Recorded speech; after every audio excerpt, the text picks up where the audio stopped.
নমস্কার বন্ধুরা, পূর্ণিমা রান্নাঘরে সবাইকে স্বাগত। আজকের একটা ভিডিও নিয়ে চলে আসলাম পুদিনা পাতার চাটনি। তার সঙ্গে আছে কিছু টিপস।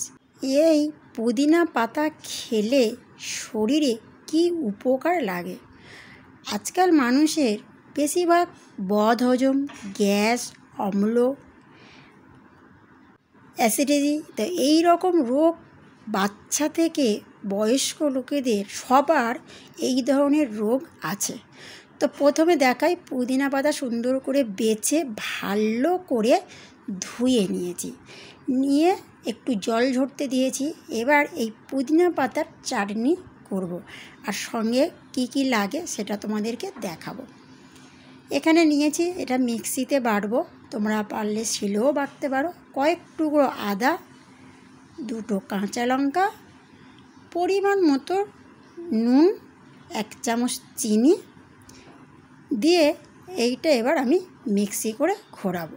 অনেকে রসুন দেয়, যারা নিরামিষ খায় তারা এইভাবে বানাতে পারো, রসুনও দিতে পারো। তো যেটা বলছিলাম কি কি কাজে, পুদিনা পাতার চাটনি বা শরবত খেলে গ্যাস, অম্ল, বদহজম সব দূর হয়ে যায়। শরবত করে যদি খাও শরীরে তো অনেক উপকার লাগবে, যেসব বললাম।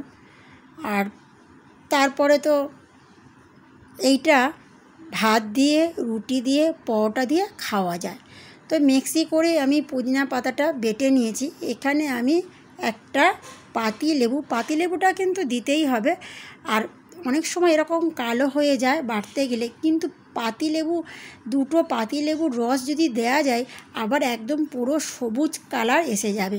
আর এখানে চাট মশলা ব্যবহার করতে পারো। চাট মশলা বলতে জিরে ভাজার গুঁড়ো দিলে আরও খেতে ভালো।